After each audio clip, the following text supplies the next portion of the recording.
I have with me Gusau, who is a special advisor on communications and strategy to the Borno State Governor. You're welcome to Sunrise Daily. Thank you so much. It's a pleasure. Well, it's definitely a mixed bag. I mean, even for I would imagine for the Borno State government. Yes, the military has finally declared the fall of Sambisa, which is definitely a landmark there. Some of the girls have returned, some of the Chibok girls have returned home, but then there's still others who are still missing, and a majority of them who are yet to come back. How is the Borno State government managing this? Well, any true parents would hardly give up on a missing child. The governor is a father. He has two daughters and a son. He feels it directly. He knows how it feels like.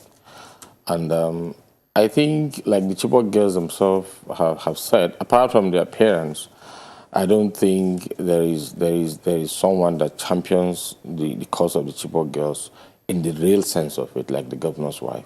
She doesn't come out to the media to talk, but they know what she does, on the ground. We haven't given up on them.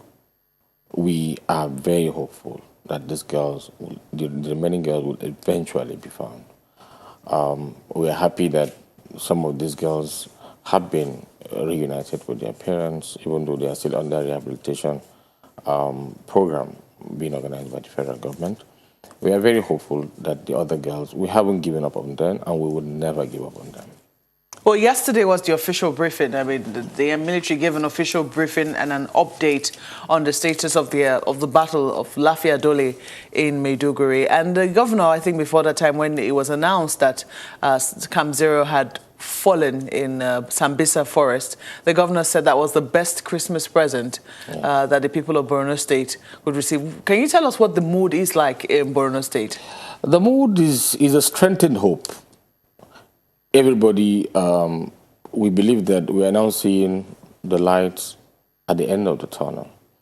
We believe, because when you are dealing with a militancy group that had a well-coordinated unit, like we have come to confirm now, the Sambisa forest was not just an island, like we all thought it was. Everybody thought it was just a forest that had trees, but we have come to realize that they took advantage of an organized facility, talking about a training center that was there, under the Babangida administration that was established. They took advantage of that. So now they don't have that. What it means is that are you saying that we had a training center in Sambisa and we didn't know? Well, we had something that was established under the Babangida administration for, is it National Guard? I'm not too sure. I don't want to give a wrong information, but I know that there was a security unit. It was all over the media, the whole of the weekend. There was a military, not a military, an agency under the Babangida administration that was training in Sambisa. So they had something, they had a training facility there at Sambisa, which the Boko Haram took advantage of. They took advantage of that, and then that served as their coordinating unit. Luckily, that has now been recovered by the military. So what it means is that they are going to remain spread without proper coordination. And we think that if the military can strengthen, the success and build on it, we think the end of Boko Haram is near.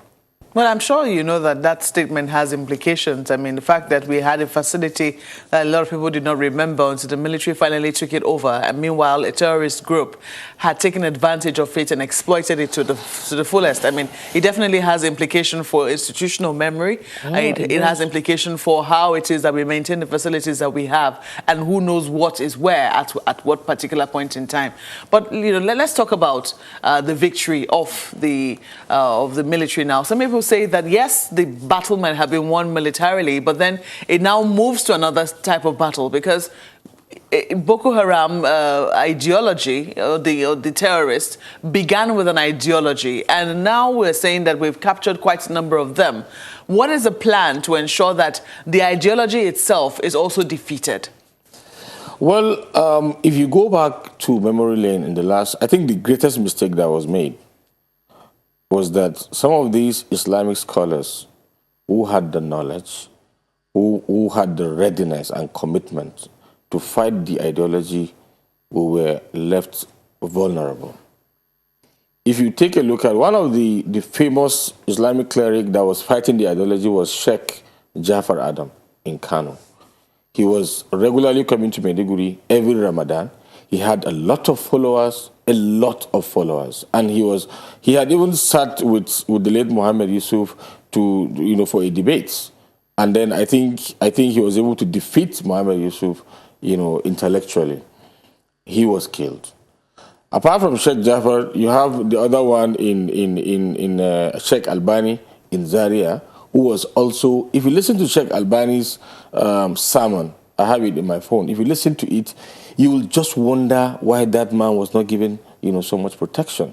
Because for those of us who had covered the Boko Haram activities, I've covered it as a journalist in the last 10 years. So I know that, look, the moment you deliver a sermon like this, nothing will stop them from coming after your life. That guy was left vulnerable and he was assassinated. In Maiduguri, there are many Islamic scholars who were either killed or chased away. There is Sheikh Ibrahim Gomari, who was also speaking against the ideology. He was killed. So now what we need to do now, there are still Islamic scholars who are very much committed, who are still speaking against the ideology. There's a need to identify them and also give them very special security. Because Boko Haram, we know it might be difficult for them to take over towns, run over towns like they used to do, but you cannot rule out the possibility of having them reintegrating into the society, not only in any part of the country, just like arrest was made in Lagos. You might find some of them in Kaduna, some of them might be in Jos, and they might target some of these Islamic scholars who speak against the ideology. So for us to fight against the ideology, we must identify Islamic clerics who have the knowledge, who have the readiness, who have the followership, and provide very good security for them. It's surprising that is not happening already. Because when the military say that they have been arresting people, they had Operation Safe Corridor, through which if you were a former terrorist and you wish to lay down your arms and surrender, one of the things that one would have thought will be happening is that there will also be a room to de-radicalize these people, and that these scholars, these clerics would already have been identified and put to work already. Well, I don't speak for the military, but I know that the military, they have their own wing of Islamic scholars who do this de-radicalization. But I'm more concerned about doing it in the wider society. In Maiduguri, for instance, scholars openly speak against the Boko Haram ideology. They do it because Maiduguri is safe. But my concern is that we have to look at the wider picture. Beyond Maiduguri, you have Kaduna, you have Zaria, you have many population centers in the north where you have a lot of youths, and these Boko Haram members may melt into communities. So the government must identify that. For us in Borno State government, Governor Shetima is already doing it because he meets with Islamic scholars. He deals very closely with them. You might recall that 2 months ago, he even set up a preaching board and gave them the mandate to have spies in communities. In all the 312 wards across the 27 local government areas, this preaching board have spies, where the moment a new Islamic scholar comes up and begins to preach, one, there will be questions about who even gives you you must have, a clearance before you can go and preach openly. They must be sure of where you had your education. They must be sure of your ideology, whether you belong to any sect. They must give you clearance before you even preach widely. In addition to that, they are going to have people within the communities who report to them in the event they find that. So that's already been done at the state level, but we must look at the entire country.